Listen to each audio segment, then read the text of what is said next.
Hello everyone, it is Marjoram of Sage and Marjoram, and I'm back with a look at what I've been working on so far in 2023. So in the month of January, I decided to take a deep dive into yarn dyeing. I had a scarf sale at the end of 2022, and I used those funds to go ahead and purchase a more professional but still at home yarn dyeing setup. And I wanted to explore different techniques. So this first yarn, I decided I would try some semi-solid dyeing, and I was inspired by the Pantone color of the year, which is called Viva Magenta. So since I'm dyeing a semi-solid, I'm working with a specific technique that I learned after watching both the School of Sweet Georgia, also folks here on YouTube such as ChemKnits. There are a lot of great resources out there, and this method uses pre-soaked yarn. I soaked it overnight, and then I got out most of that water, and I went in with my dye stock solution with no acid and no heat, and I massaged that through for 5 minutes on each side, and you can see that the color is already striking because I'm using a superwash merino. It is taking on the color really quickly even without acid, and that's why I wanted to go through and massage it, make sure that all of that fiber had access to that dye. And then another technique that I saw was to dye multiple rounds. And so rather than mixing all of my dyes together at the start, I'm adding my second color on top of that first one. And I did the same process. I massaged it through for about 5 minutes on each side, and now I'm going in with my citric acid solution.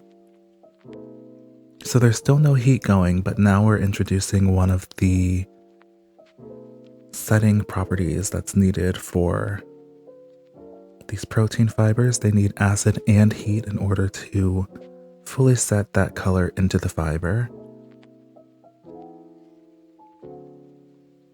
And you can see that the acid really helped it to take up that color. So what I'm going to do is go ahead and heat this up for about 45 minutes. And then I let it cool on its own overnight before washing and drying. So I'll show you the results of all of them at the end.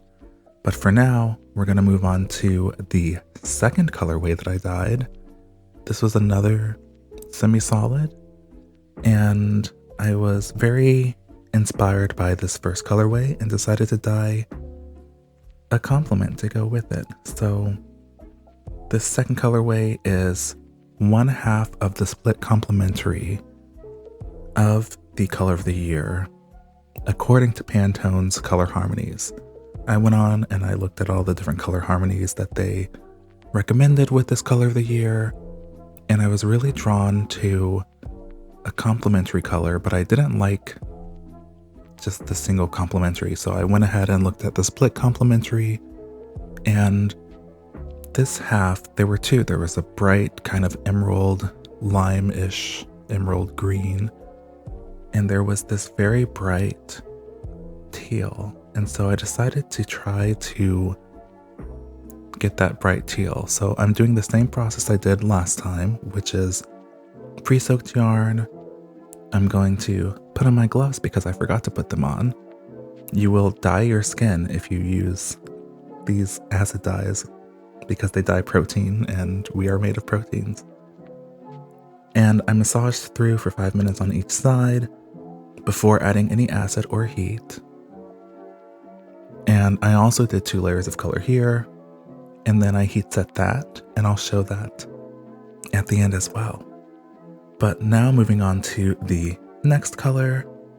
This is a trust the process yarn, you all, because it kind of looks like dirt, which, to be fair, it's inspired by tree bark, so not too far off the dirt. I went in and I dyed with a cool toned brown, and I did just a light wash of that. It looks a lot darker while it's wet. And then I decided to go in and speckle, and I speckled with a couple of different colors and a couple of different techniques. Some I went for fine speckles by mixing with citric acid, and some I went for more of a mottled appearance by putting them on without any acid. And this is also the first day that I started working on my cleanup skeins, because as I was speckling, I was trying to get the color off my gloves. And so, similar to how ChemKnits has yarn mops, I had a couple of damp skeins, not really pre-soaked, just damp, sitting in a bowl next to me. And over the course of a couple of days, while I was working on all of these projects, I would just wipe my gloves off on those skeins. And I think you'll see when we get to the end, they were some of the most interesting skeins. They're probably my favorite skeins out of the entire bunch, which feels odd to say that something that you're using to clean up is your favorite, but I really think that they came out so well. Anyways, back to what we're doing. We are going to move on to the fourth colorway, which was also inspired by nature.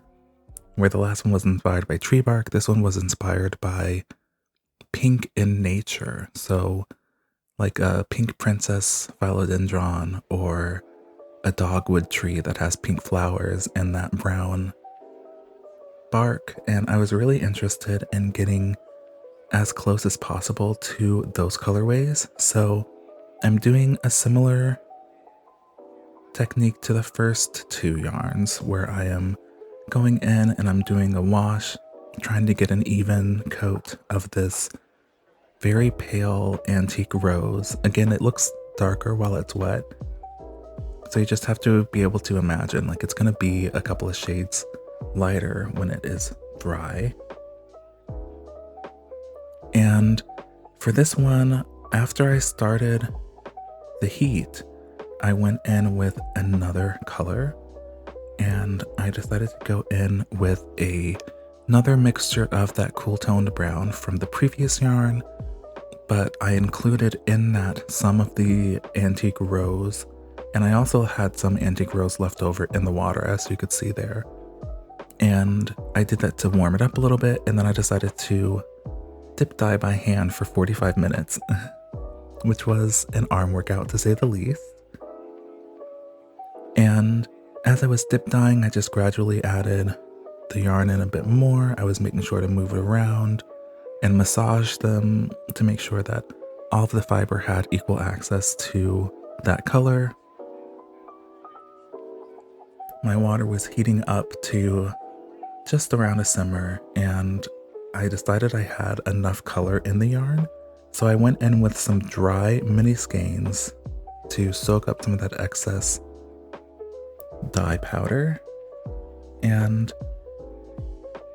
they worked really well. You'll see at the end, I think that those mini skeins also came out so stunning, and I heat set them all together. Once all the color was out of the water, I just heat set it for 45 minutes, and instead of letting it cool overnight before starting my next yarn, I went in right away with my fifth colorway. This one, I wanted to start with some heat going, so I let it warm up for a little bit, and then I came in and I decided to dye a variegated skein. So I have 3 different concentrations of the same dye powder in a solution pre-mixed with my citric acid. And I'm going in and I am pouring those on at random, zigzagging across the different skeins. And then as it starts to strike immediately, I come in and I just massage a little bit, because I am going for some variation. I'm not looking for something perfect. This was inspired by moss agate, which is a really stunning gemstone, a naturally occurring stone that has the colors of ocean waves. And so I went through with all those different dye stock solutions, and I wasn't worried about getting every single part submerged, because as I'm adding the solutions, my water table is raising, and I also know that I'm going to go back in and speckle. I'm doing another speckling technique, again using citric acid mixed with my dye powder, and I had 3 different dye powders mixed in there. There was a deep spruce blue, a jet black, and a bright lime color. And I made sure to move around while I was speckling the skeins. I opened them up, I flipped them over, and you'll see those speckles are not just on the surface, but they run all the way through the skeins. They came out really interesting, and I think they came out really close to the gemstones that I was inspired by.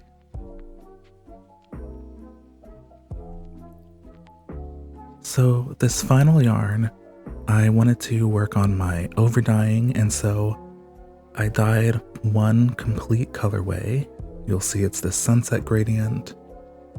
And then I came back and overdyed it after following my entire process of heat setting, washing, drying for a couple of days.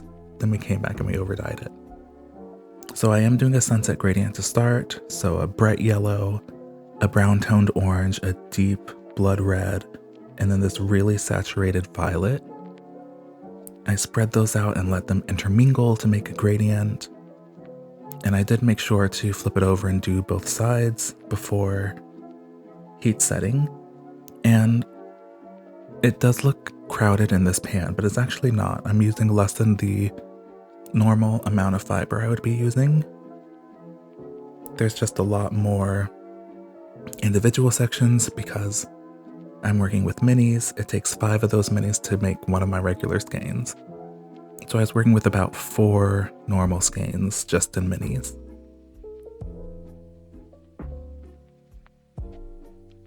So here I am 3 days later, overdyeing that sunset gradient, because the color I'm going for in the very end is actually inspired by seagrass, sea kelp.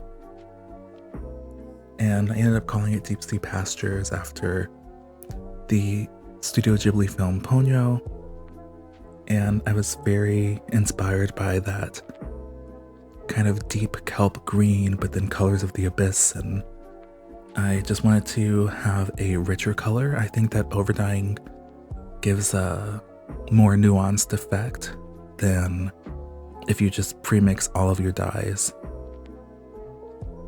It gives the dye more of a chance to have an overall color. So even if I would have mixed that blue in with the yellow and the red and that violet, it would have looked different than layering it on in these different ways. And so that's why I decided to try overdyeing to see how it would look. I did work with these. I had half in one pan and half in the other while I was adding in that very deep blue, and then I decided to put them all together at the very end, just to let them all heat set at once. I raised my water table. I made sure that all the yarn was able to access that color and nice and comfy, and I heat set those minis. So before we get to the Glamour Shots at the very end, I do want to come back and look at those cleanup skeins. They really are my favorite. They're so stunning, and I'm hoping I can recreate them, but on purpose this time. They really remind me a lot of some of the Malabrigo colorways or other hand-painted yarns, but they were all by accident. I mean, they sat there for about 3 days. As I just wiped my gloves on them, I put any of my stir sticks into them. Any of the excess dye that was in my pouring containers, I just would let drip into that bowl as well. And I got a really interesting effect. So now it's time for Glamour Shots. I'm very happy with all of these yarns. They are all available for sale on my shop right now. It is sageandmarjoram.com. I'll have it linked down below. I use all of my funds to just keep funding my exploration and my learning process. I'm hoping to share some more soon. I'm also working on some scarves. I've been weaving some alpaca undulating weave right now. And I'm also getting back into my soaps sometime this month. We'll see when my supplies arrive. So again, thank you all so much for watching. I do upload these in short form also over on my TikTok and my Instagram. And I hope that you will come join me there while I'm working on them in the moment. I'll see you all very soon. Bye-bye.